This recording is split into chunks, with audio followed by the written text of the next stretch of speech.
Dans le cercle des proches de Nicolas Sarkozy, on retrouve dans ce gouvernement Brice Hortefeux, ami de longue date du président et qui est notre invité. Bonsoir. L'homme aura à charge de mettre en place les réformes relatives à l'immigration, l'intégration et l'identité nationale, thème qui avait suscité la polémique durant la campagne.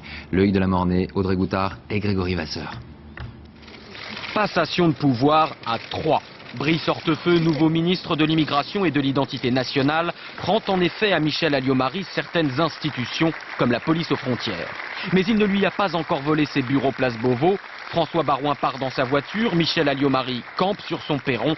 Brice Hortefeux, lui, ne sait pas encore bien où aller. Qu'importe, ministre de plein exercice, c'est une consécration après 30 ans de loyauté à l'égard de Nicolas Sarkozy.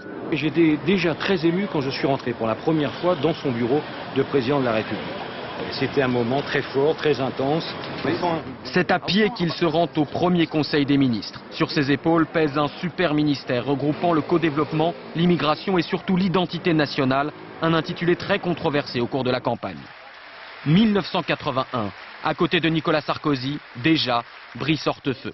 Il le connaît depuis 5 ans, l'expression ami de 30 ans n'est pas usurpée. Depuis, il est resté fidèle à cette image, toujours en second, toujours en admiration pour son ami, mais toujours efficace. Comme ici, sur ces terres d'Auvergne, où il arrange la rencontre entre le socialiste Michel Charasse et le candidat Sarkozy.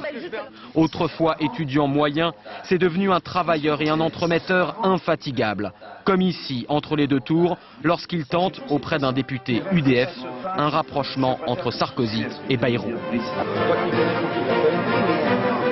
Brice Hortefeux a pourtant connu quelques sueurs froides et sa place au gouvernement n'était pas garantie. Parrain de l'un des fils de Nicolas Sarkozy, Brice Hortefeux entretient des relations de méfiance réciproque avec Cécilia. Le président n'a jamais voulu choisir entre eux, mais aujourd'hui, dit-on, chacun aurait mis de l'eau dans son vin.